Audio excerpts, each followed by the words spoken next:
So very pleasant and good afternoon to all of you. Today we are here in the concept booster classes, and today's our topic is the Varna system, which is very much evergreen and very important topic regarding of the history of 12th class. Many times in the examination asked about this topic, that what was the Varna system. So dear student, as you know, हमारे पुरानी वैदिक सभ्यता के अंदर, पुरानी चाहे आप आध्यात्मिक बात करो, चाहे वेदों की बात करो, चाहे आप अपने उपनिषद की बात करो, उन सभी में जो काम पुराने ज़माने में लोग करते थे, उनके बिहाफ पे, उनके ऑक्यूपेशन के बिहाफ पे उन लोगों के 4 वर्ण डिवाइड कर दिए गए थे. ओके, तो ये जो 4 वर्ण थे उसके बारे में हम डिटेल में पढ़ेंगे, और I promise, I sure, quite sure कि आप लोगों को ये बहुत इंटरेस्टिंग और बहुत ही नॉलेजेबल टॉपिक लगेगा, and you will not forget, never forget it in your future. So सबसे पहले हम बात करेंगे कि व्हाट आर द वर्णाज. ये वर्ण क्या सिस्टम है. देखो बच्चों, division of people according their occupation. पुराने सभ्यता के अकॉर्डिंग, हमारे वेदों के अकॉर्डिंग, हमारे उपनिषद के अकॉर्डिंग जो लोग जैसा काम करते थे, उन काम के बिहाफ पे ही उनको उस कास्ट स्पेशल में डाल दिया जाता था. तो पहला है division of people according occupation, यानी जैसा जो काम करता था उसके बिहाफ पे उनको उस वर्ण में डाल दिया जाता था.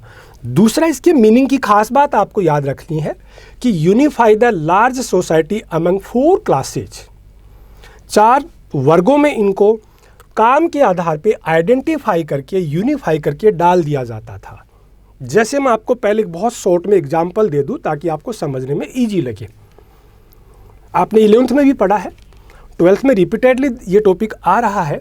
फॉर एग्जाम्पल, मैं एक टीचर हूँ और अभी आपको पढ़ा रहा हूँ, तो मैं एज ए ब्राह्मण काम कर रहा हूँ. ठीक है. सोसाइटी में जो सोशल एविल्स हो रही हैं, बुराइयां हो रही हैं, जो बदमाशियां हो रही हैं, उनके खिलाफ अगर मैं आवाज़ उठा रहा हूं तो मैं एज ए क्षत्रिय काम कर रहा हूं. मैं मेरी दुकान, मेरे खेत पे काम कर रहा हूं तो मैं एज ए वैश्य व्यापार के रूप में काम कर रहा हूं. और अगर मैं अपने घर की साफ़ सफाई या मोहल्ले की साफ़ सफाई कर रहा हूं तो मैं एज ए शूद्र काम कर रहा हूं. तो हम 4 वर्णों की जो बात कर रहे हैं उसमें वेरी फर्स्ट इज ब्राह्मण, second Kshatriya, third Vysya and fourth शूद्र. ये 4 कैटेगरी हमारे समाज में परंपरागत रूप से काम के आधार पे बांटी गई थी. जो क्या क्या काम करते थे इनका अपन अभी डिस्कशन कर लेते हैं. तो पहले टाइप की अगर बात करें अपन बच्चों, तो वो है ब्राह्मण. ये पंडित लोग होते थे. वेद पढ़ना और उनकी टीचिंग करना, ये उनका मेन ऑक्यूपेशन होता था. दूसरे की अगर बात करें तो मैंने आपको बताया क्षत्रिय, ये वॉर रिलेटेड होते थे, यानी लड़ाई लड़ना, अपने एम्पायर की रक्षा करना, एम्पायर को विशेष परिस्थितियों से बचाना, ये इनका मेन काम होता था. तीसरा अपन बात किया था वैश्य. ये लोग ट्रेड और इकोनॉमी से रिलेटेड होते थे. और फोर्थ वन जो होते थे शूद्र, ये लोग ये तीनों जो कैटेगरी है ऊपर की, इन तीनों की सेवा करते थे और अपने मालिक की भी सेवा करते थे. To serve all. तो ये इनके मेन ऑक्यूपेशन है. इन पे आपको कंप्लीटली फोकस करना है कि ये जो 4 कैटेगरी वर्ग होते थे, ये ब्राह्मण क्या करते थे, क्षत्रिय क्या करते थे, वैश्य क्या करते थे, शूद्र कैसे करते थे.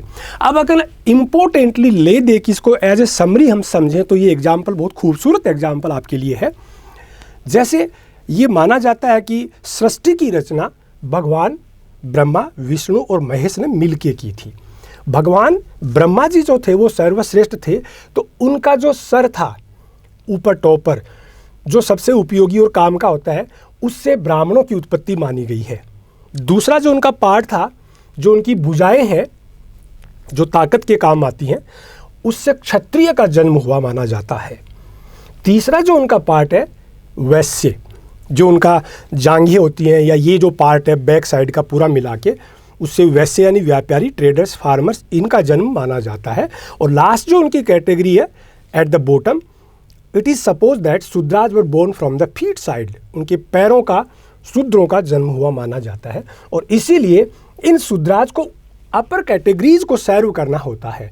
तो एक आदमी के या भगवान के रूप में एग्जाम्पल लेके, दूसरा मैंने मेरे पे लेके बताया कि मैं अगर पढ़ा रहा हूँ तो ब्राह्मण हूँ, खेत में काम कर रहा हूँ वैश्य हूँ, लड़ाई लड़ रहा हूँ क्षत्रिय हूँ, और अगर मैं साफ सफाई कर रहा हूँ तो शूद्र हूँ।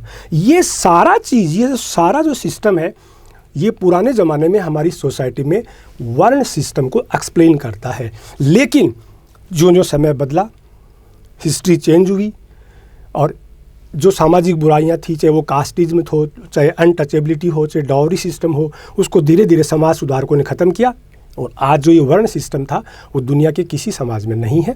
तो चिल्ड्रन, आई होप कि you got it very well and will remind it properly in your life. Thank you very much, wish you all the best.